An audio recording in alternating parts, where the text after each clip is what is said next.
चलिए दोस्तों, मिलते हैं अपने पहले मेहमान से। अखिलेश पॉल की परवरिश हुई थी नागपुर की एक बस्ती में। गुंडागर्दी, शराब, ड्रग्स के साथ उनका पाला बहुत जल्दी पड़ गया। देखते ही देखते जुर्म की दुनिया ने उन्हें पूरी तरह से अपनी चपेट में ले लिया। हालात यहाँ तक पहुँच गए थे कि उनके खिलाफ तरह तरह के मामलों में दर्जनों केसेस पुलिस स्टेशन में दाखिल हो चुके थे। वहीं दूसरी तरफ क्रिमिनल गैंग्स की आपसी रंजिश के चलते विरोधी गैंग के बदमाश भी उनकी जान के प्यासे थे। जिंदगी ऐसे मोड़ पर आ गई थी कि पुलिस से बचते तो गुंडे उन्हें मार देते और गुंडों से बचते तो पुलिस पकड़ने के लिए तैयार थी। अपनी जिंदगी बचाने का कोई रास्ता अखिलेश को नहीं सूझ रहा था। अखिलेश, आपका तो एकदम दी एंड होने वाला था। हाँ, एक तरफ पुलिस, एक तरफ गैंगस्टर्स। लेकिन हम लोग शायद बहुत फास्ट आगे बढ़ रहे हैं। आप मुझे फ्लैशबैक से बताइए। एक्चुअली हर किसी का एक सपना होता है सर। हाँ। कि बड़ा होके मैं क्या बनूं। मेरा उस समय एक सपना हुआ करता था, मैं गर्व से बोलता था मेरे को भाई बनना है। अच्छा, मुझे बड़ा होके भाई बनना है। मुझे भाई बनना था। किसी को भी मारना, किसी के ऊपर बोरा डाल देना, छीन लेना, हपका देना, ये सब मेरे लिए एकदम नॉर्मल बात। हपका देना मतलब? हपका देना मतलब डराना। अच्छा। फिर आपकी जिंदगी में वो क्या चीज हुई जिससे थोड़ा बदलाव आया? सर, जो एरिया में मैं रहता था जी, वो एरिया में एक कॉलेज था। अच्छा। तो वो कॉलेज में एक प्रोफेसर थे, प्रोफेसर विजय वारसे। हम लोग वहाँ बिल्कुल कॉलेज के अपोजिट में हमारा ये कार्यक्रम चलता रहता आपका था। अड्डा था, कॉलेज के सामने आपका अड्डा था। तो वो जो प्रोफेसर थे तो हमको रोज देखते थे। एक दिन उन्होंने अपने प्यून के हाथ से किसी को बोले वहां से वो बच्चे लोग को बुला के लाओ। अच्छा। क्या हुआ सर? अरे बेटा, बॉल खेलेंगे क्या? बॉल खेलेंगे क्या? बॉल खेलेंगे क्या? फुटबॉल। मतलब बॉल खेलेंगे क्या? वो क्या बोलता? पागल है क्या? बोलिए क्या? अच्छा, आपका दोस्त बोलता है पागल है क्या? ये क्या बोल रही है? ये क्या बोल रहे हैं यार? ये पागल है क्या? बोले इसको मालूम नहीं क्या अपन कौन है। तो ये अपने को क्या दे रहा? बोले बॉल वॉल। तो मैं बोला सर कितने पैसे मिलेंगे? अच्छा, हाँ। दूंगा। बोले 5-5 रुपए। अच्छा, पर हेड 5 रुपए? 5 रुपए। तो आजू बाजू वाले पागल हो गए। बोलिए इसके पास, दूसरा बोलता इसके पास ज्यादा ही पैसा है। बोले हाँ। मैं बोला जान देना, अपने को क्या करना है। हाँ। अपने को पैसे से लेना देना। हाँ। वो टाइम पे आप लोग की उम्र क्या थी? 14 से 15 साल। ओके, 14-15 साल के थे। हाँ। ठीक। 1-1.5 घंटा खेले, फुटबॉल खेले। तो हम लोग मुंह हाथ भी नहीं धोए। इन्हें सबूर ही नहीं थी हमारे पास। हाँ, हम पैसा जाके चाहिए सीधा वो सर ये तुम्हारा फुटबॉल रखो, हमको पैसे दो, ऐसा डायरेक्ट मुंह पे बोल दिए। हाँ। उन्होंने भी क्या करे, इन्हें हमसे ज्यादा बात ही नहीं करे, ये लो बोले पैसे और दे दिए। कल भी आना, कल भी दूंगा। अच्छा, ऐसे बोला उन्होंने? हाँ। फिर आया हम दूसरे दिन, तो हमने बॉल लिए, फिर 1-1.5 घंटा खेले। ये सिलसिला चलते रहा एटलीस्ट 10 या 15 दिन। रोज आप खेलते थे? रोज आपको 5 रुपए? 5 रुपए मिलते थे। 10 से 15 दिन के बाद हम उनके पास गए, तो वो बोलते कि नहीं आज नहीं खेलना है, मेरे पास पैसे नहीं है। अच्छा। तो हम लोग जाने लगे तो यार एक बोलता अरे यार, बोले कैसा कैसा तो भी लग रहा, पैर दुख रहा है यार। बोले दूसरा वाला क्या बोलता, अबे तुमको सही बताओ क्या? बोले अपने को फुटबॉल खेलने का मन कर रहा। तो बोला हाँ चल चलते क्या? अपन उनको बोलते कि पैसे नहीं देना सर, हमको फुटबॉल दे दो। तो हम गए, तो उन्होंने बोले ठीक है, ये फुटबॉल यहाँ से ले जा रहे हो, यहीं लाके इतने देर में रख देना। तो हम लोग वो फुटबॉल लेके खेलने लगे। 2-3 दिन ये भी सिलसिला चलते रहा। डेली खेलते थे? अभी पैसे नहीं मिलते थे? अब पैसे नहीं मिलते थे। 2-3 दिन के बाद क्या हुआ, जब हम वापस फुटबॉल लेने गए, तो उन्होंने वो फुटबॉल देना भी मना कर दिया। अच्छा। तो जैसे सर हमको जो चीज की आदत लगी थी, जैसे जुआ खेलना, दारू पीना, गांजा पीना, सिगरेट पीना, लोगों को हपकाना, यानी डराना धुनाना, ये सब का हमको नशा था। तो अब हमको नशा का आया फुटबॉल का। नशा आया कब ये हमको भी नहीं पता चला। तो कैसा होता था, हम घर भी जा रहे हैं ना सर, कोई भी चीज दिखी लात मार देना, डब्बा मिला डब्बे को मार दिया, किसी की बाल्टी दिखी बाल्टी को मार देना, ये सिलसिला चलता रहा। आपकी जिंदगी आगे बढ़ी? आगे बढ़ने के बाद ऐसा हुआ कि जो हमारा जो क्राइम का मतलब ये था, शेड्यूल था, ये बहुत तेजी से बढ़ने लगा। एक समय पर ऐसा हुआ, ये प्रॉपर्टी के काम से जा रहा था कब्जा मारने, पांडले पे सिगरेट लिया, पी रहा था, तो एक जन मेरे को आके ऐसा धक्का मारा और बहुत ही बैड लैंग्वेज में गाली दिया। फिर दूसरा आया, उसने भी मेरे को धक्का दिया। तीसरा आया, मेरे को झापड़ मार दिया। तो उधर से उसके जो साथीदार थे वो मेरे पीछे भागने लगे। अब उन लोग इतने सारे थे और उनके पास सभी के पास चाकू, किसी के पास रॉड थी, यानी पूरी तैयारी से थे वो मेरा काम करने की। तो मैं भागते गया, एक बस दिखी मेरे को, कुछ नहीं समझा, बस में जाके बैठ गया। अब मैं सर फंसा ऐसे सिचुएशन में था कि मैं कुछ भी और कहीं पर भी नहीं जा सकता। मतलब मैं अगर वो व्यक्ति लोग के पास जाऊँ जो मेरे पीछे दौड़ रहे हैं, वो गुंडे बदमाश के पास जाऊँ तो वो मेरे को जान से मार डालेंगे। पुलिस वालों के पास जाऊंगा, वो भी आपके पीछे। और मेरे ऊपर ऑलरेडी ही इतनी केसेस थी कि पुलिस वाले मतलब मेरे को सिर्फ ढूंढ ही रहे थे। तो मैं इस तरीके से फंस गया था। अब मैं ये सोचा मैं क्या करूं।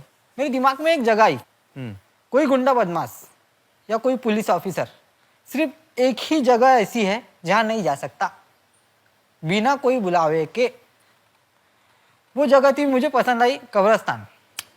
तो मैं कब्रिस्तान में रात को सोया करता था। वहां छुपे आप? छुपा मैं। लेकिन अब मैं भी इंसान हूँ सर, मुझे भी भूख लगती है।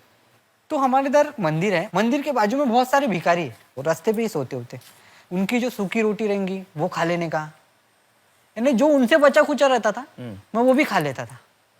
मुझे याद है अच्छे से 31st नाइट जब लोग सारी दुनिया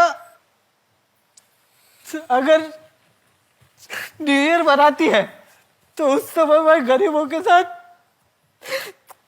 गरीबों की रोटी तोड़ के खाया। मैंने इतने बुरे काम किया लेकिन समय पे मेरे लिए वो गरीबी काम में, कोई बड़ा इंसान काम में नहीं आया, कोई भाव काम में नहीं आया। आज भी जब भी न्यू ईयर होता है, सारी दुनिया मनाती होंगी न्यू ईयर अपने घर में, अच्छे नए कपड़े पहन के, अच्छे सब कुछ करके, लेकिन मैं वो गरीबों के बाजू में बैठ के उनके साथ खाता हूँ, उनके साथ एंजॉय करता हूँ।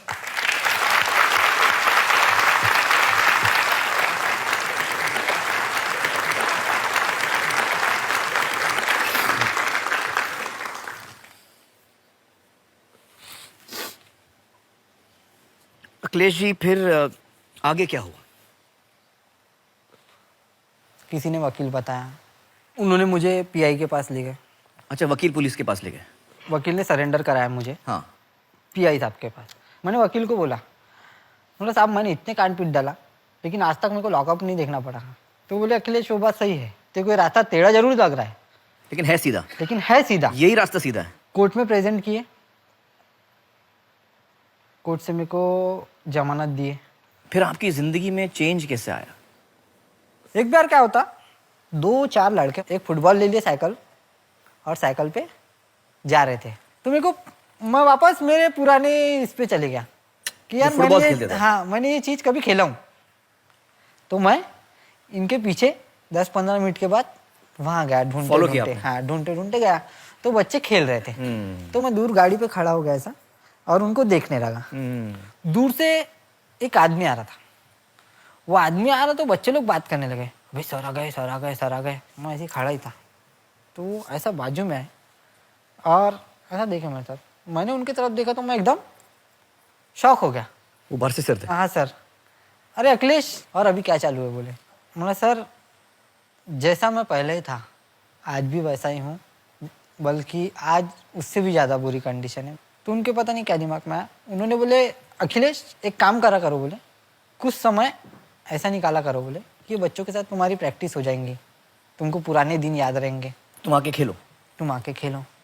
उन्होंने सर मुझे एक बात बोले थे, वो जब हमको पैसे देते थे उस समय उन्होंने हमको एक चीज बोले थे, जितने भी देर तुम फुटबॉल पिच पे रहे, फुटबॉल ग्राउंड पे रहे, तुमने एक भी वो सब काम किया जो तुम रोज करते थे? मैंने बोला कौन सा सर? तुमने दारू पिया, गांजा पिया, किसी का बैन किया, या कोई ऐसा हादसा किया जिसकी वजह से तुमको पुलिस ढूंढ रही थी? मैं बोला नहीं सर, मैं तुमको यही बताना चाहता था, खेल एक ऐसा माध्यम है कि अगर तुम खेलते रहो तो दुनिया कहाँ है, दुनिया कौन है, हम किसी को नहीं पहचानते। तो ये चीज मैं तुमको रियलाइज कराना चाहता था। क्या बात है। तो अब उन्होंने मुझे ये ऑफर दे दिया कि बेटा तुम आते जाओ तुम्हारे खाली समय पे, तुम खेलो यहाँ पे। मैं आके खेलने लगा। डिस्ट्रिक्ट लेवल के लोग मैचेस कराते थे, टूर्नामेंट्स हाँ टूर्नामेंट्स करते थे ऐसा डिस्ट्रिक्ट का। तो ऐसा एक टूर्नामेंट उन्होंने ऑर्गेनाइज किया। हाँ। मैं डिस्ट्रिक्ट लेवल के लिए खेला, तो मेरा जो परफॉर्मेंस था वो थोड़ा बहुत अच्छा लगा, तो मुझे स्टेट लेवल के लिए चुना गया। स्टेट लेवल में फिर मैं थोड़ा ज़्यादा मेहनत करने लगा, तो वहाँ परफॉर्मेंस और थोड़ा अच्छा लगा। फिर मुझे नेशनल का ये मिला, चांस मिला। तो ये जो सॉकर की टीम्स थी, इसमें कौन से बच्चे भाग लेते हैं? मेरे जैसे बोले तो जो गरीब बच्चे होते हैं, अंडर प्रिविलेज बैकग्राउंड से जो बच्चे हैं, अंडर प्रिविलेज बैकग्राउंड से, झोपड़पट्टी के बच्चे, उनकी ये टीम बनती है। हाँ, उनमें से ये तो बच्चे। मतलब ये डिस्ट्रिक्ट लेवल पे होता है टूर्नामेंट, ये स्टेट लेवल पे होता है टूर्नामेंट, ये नेशनल लेवल पे होता है टूर्नामेंट? जी सर। फिर जब नेशनल लेवल का टूर्नामेंट होता है तो उसमें से हम लोग वो इंडिया की बच्चे टीम? इंडिया के टीम के लिए सिलेक्ट करते हैं। हाँ, तो ये अपने आप में एक बहुत बड़ी बात हो जाती है। बहुत बड़ी बात है। और मैं आप लोगों को बताना चाहूंगा कि अखिलेश जी ना सिर्फ हिंदुस्तान की टीम के लिए सिलेक्ट हुए, बल्कि हिंदुस्तानी टीम के कैप्टन थे। वो टीम जो ब्राजील गई स्लम सॉकर की वर्ल्ड कप खेलने के लिए।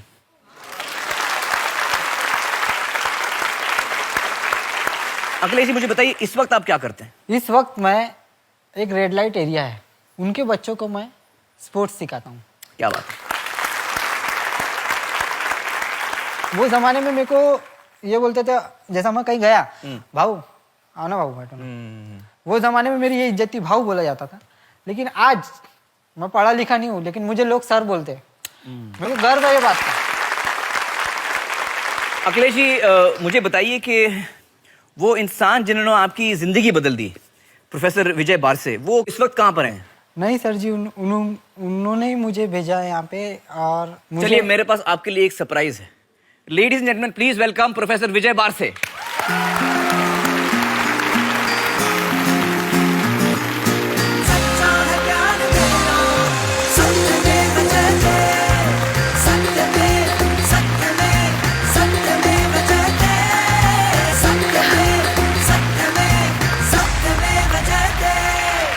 Thank you sir.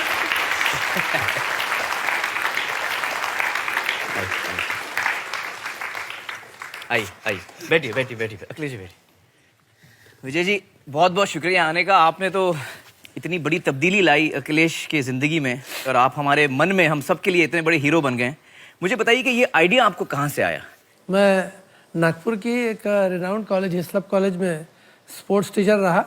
तो ऐसे एक दिन यूनिवर्सिटी के काम से मैं जाने निकला, बारिश थोड़ी तेज हो गई तो एक पेड़ के नीचे रुकना पड़ा। जब मैं बाहर देख रहा था उसी समय पीछे कुछ और भी आवाज़ आ रही थी। जब पीछे पलट के देखा तो पीछे कुछ बच्चे प्लास्टिक की फूटी बकेट को फुटबॉल समझ के किक कर रहे थे। बड़े तल्लीन थे उसमें वो। तो पहले तो मैंने उन्हीं को एक फुटबॉल ले आके दिया। अच्छा, उन्हीं बच्चों को? तो वो बड़े खुश हो गए और उनसे पूछा कि क्या आप मैच खेलोगे? तो उनको और क्या चाहिए, मैच खेलने का मौका मिल रहा है। तो 2 बजे का समय उनको दिया गया, लेकिन उन ग्राउंड पे 12 बजे से ही आ चुके थे।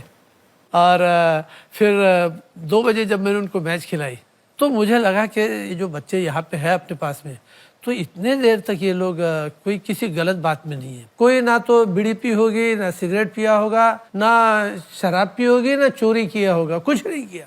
तो ये मेरे लिए बड़ी अच्छी बात थी कि ये लोगों का नुकसान नहीं हो रहा है, लोगों का नुकसान नहीं हो रहा और ये गलत काम से दूर ये है। गलत काम से बच रहे हैं। तो एक टीचर और क्या दे सकता है।